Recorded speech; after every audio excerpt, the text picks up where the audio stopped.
let's do it. So we went, got back to the hotel, about to get in the shower, and like we're in the shower. Like I remember I was naked. He was he was using the bathroom. I'm sorry, I'm painting a fucking deep ass picture. And his mom calls, and yeah, she tells me, and I was like, Jared, you have to talk to your mom. Like, here. And I handed him the phone, and obviously she gave him the news, and then I looked at him and I was like, baby, and he was like, oh, see, Kaplan half the time, like you could see it in his eyes. So yeah, I remember him just like getting off the phone and then just like dropping his pants and getting in the shower. And I just got in the shower, and like I never let Jared wash himself. Like I just always thought he was my king. So I just like, whether I took a shower that day or not, I didn't care. If he was getting in the shower, I was washing him. Like I would wash his body, I would wash his hair. So I was doing that, and like, you know, I can tell when like Jared wants to talk about something or if he doesn't. So I was just like, you know, I like just know that I'm here whenever you're ready to talk about whatever. I'm here, like, because I know right now we have 80 different things going through our mind because everyone's on us about coming downstairs to go down to the fucking lobby because no one knows other than me and him at that moment what happened. So yeah, he was just like, he gets out of the shower, I pick out his clothes, and you know, we're laying on the bed really quick, and I'm like rubbing my head through his dreads, and I was like, I'll tell them like we're canceling the show, like you need a second, we're canceling the show. And he was like, no. He was like, one, I fucking, like, my fans are gonna give me that like trade of emotion. Like he's gonna like, and he always did that. Jared could be sick. Am I wrong, Chris? Jared could be sick in the car of like throwing up right before he goes on stage, and then we pray, and then he just goes on stage. And that's why I'd sit on the side of the stage, because I know, like, I would look at his mood, like everyone knew, like I could tell his body language without him having to even look my direction. I'd be like, stop, play this song, get him water, get him off the stage real quick, he needs a second, da-da-da-da-da. And then he'd be good, go back out, do his thing. And I just remember like being like I already like knew how strong this man was. Like he had gone through so much, lost so many people while I was with him, and like it was just difficult. And it was a difficult, like I couldn't even explain, you know what I mean, how difficult it was for him. But I just remember just being like, he did it because he had to prove to himself and like to his dad and to like his fans he wasn't gonna stop. Like he wasn't gonna stop. He was always gonna do him, be him, and turn every negative thing into a positive. Like, and he did. He went out there, there's video, and he went and killed that show. So fucking fire. I remember being I'm always so proud of him, but I was so proud of him. And then I remember Mike P, the DJ, was like, you know, after the show, after he finished performing, he told, like, they're still on stage. He was like, you know, Mike P grabbed Jared and was like, you guys, this is my brother, and I need you guys to know that he just did this shit, and his dad passed away 2 hours ago. And that was, he performed for about an hour. So it was like an hour before. Like, it was crazy. And, like, that's how much he loves you guys. Like, and he made that song the same way. So that's where I was about to get into it. So after that, he wasn't done. Not like, oh, he wanted to go in his room and be all depressed. No, he was fighting his fucking demons. Like, he was like, no, bro, Dad, I'm doing this shit. Like, I'm doing this shit. And I just remember, like, him feeling guilty because he felt like because he had money, he was able to go ahead and possibly help his dad. But in reality, he wasn't there yet mentally to speak to him because just of their relationship. And I know that right after he had called Max was already with us, set up. We set up in the hotel. And was it the hotel, or did we end up setting up on the bus? Do you remember? What? Did we set up in the hotel or on the bus? Because we didn't stay at the hotel for long. For that song? Yeah. That was when I got to St. Louis. Right. So we set up on. Max set up in the hotel. Because remember, I was sleeping on your couch. Yeah. Yep. So Chris would be with us, like not like all the time. Like Chris would sleep in our room. Like it was always either me, Chris, and like Jared, or me, Chris, Jared, and Scheme, or me, Chris, Jared, and that was it.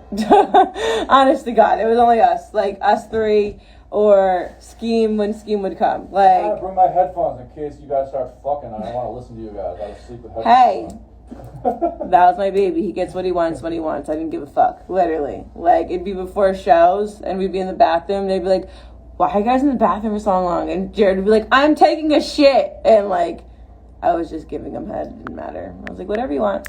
It's your show. Go out there. Fucking rock it. I don't give a fuck. Like, you're my king. Whatever you want.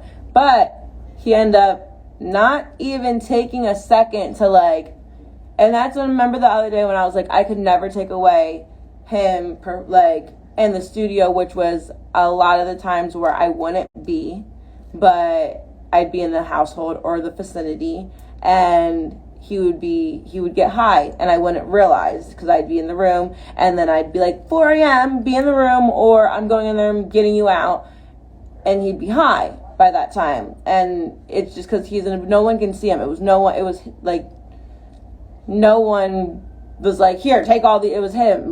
So at the end of the day, like, I would like make sure I was kind of like on it, but I could only do so much because this was his diary. It would be like, it was the only way he was able to like get just how I have my and I write on my phone or whatever it is. Like, it was just his diary. So like literally that night after the show, we get in the car, and you know, he's not even in a somber type mood. He's just like being Jay, honestly. And then we got to the hotel, dipped, went to the next hotel. That's where, that's when when Chris came and met up with us, and we were in St. Louis, you said, right? Yeah. Remember, we were inside of like the train station. It was like a hotel in the train station, the old train station. Yeah, remember the hockey team was there too? The hockey team was staying there and shit. No, I didn't. If he's talking about a hockey team, I'm not. I'm like, shit. Wait, yes, because they were all checking in, and I was being a cunt. Remember me being a fucking. All these dudes in suits, like. Everyone was in a fucking, and then they kept looking at, and you know, Jared was like grabbing onto me, and I was like, fuck, like the fuck. Get out of our way. We need to check the fuck in. Like, da da da da. And then I remember I got us to the front of the line. I got us to the front of the line. I got our shit. I'm like, I'm not waiting here. The fuck? Like, Jared is not waiting. Like, point blank, period. Get his room. Y'all can all wait. We're gone. And that's what happened. And but the reason why I'm saying it was really fucking fire ass hotel. Like, it was like an old train station made into a hotel, and he ended up setting up in there. I actually have videos from that night. I'll go ahead and post, because we were playing before. We have us driving in the car, and then I have us driving in the car, and then I have us getting there and playing video games. Like, he was singing, I remember he was singing Rihanna to me, that like, I'll post it later, guys. That's what I'm saying. He was being still so positive, like, even though I remember looking at him being like I lost my mom, like my mom, not my biological mom, but my mom that like taught me to be me fully. You know, my mom, my biological mom taught my manners like growing up. After I was like 14, she couldn't teach me really anything else. So like, I remember this other woman, she took me and a couple of my friends that I was very close with, and I remember when she passed, I was in Vegas, and I remember I just dropped everything and like almost passed the fuck out, like, and just got on a plane as soon as I could and got out there, and you know, was with all of my friends and family that were there, like, which weren't family, biological family. They were just friend family that I spent Christmases with. I lived at the house, like, so for him to still be able to just stay so fucking positive for the fans and for everyone around. Everyone can say, stop, fuck my lash. It's just no fucking, I didn't put mascara. Like, suck a dick. I don't care. I still look fire than if you were on here with me right now. So shut up. What I'm saying is important. So yeah, he was just being so fucking like,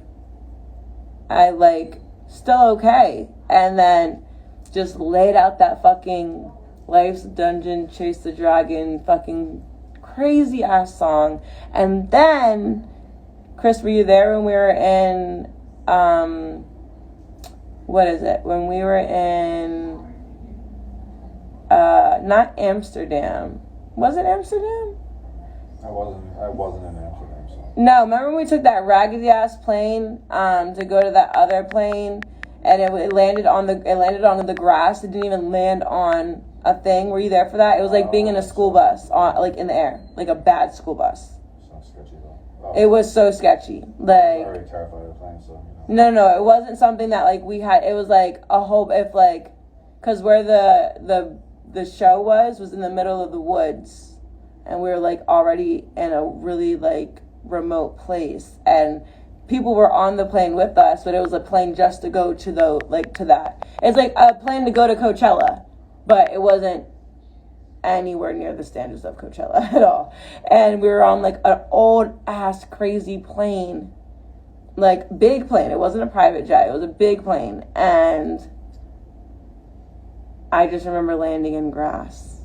We landed in grass, not on a fucking runway, nothing. We were in grass. I have it on a video.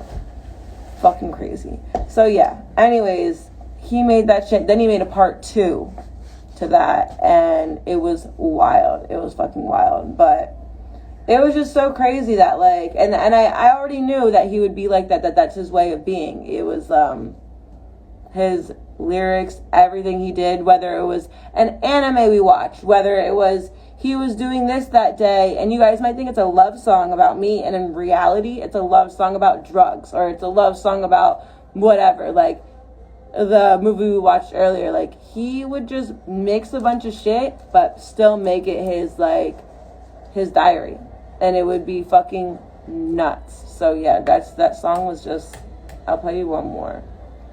I don't want to play all of that one because I want you guys to hear that with the part 2, because it's like how he grew. Like, they're saying wave. Literally. Someone saw him in New York. So, I was thinking, guys, I might get on my first flight for you guys and possibly perform at Rolling Loud, New York. Ooh, really? Yeah. Me and Ski were talking about it. And I mean, me and... Oh, yeah, you guys were talking about it the other night, weren't you? I was like half not listening.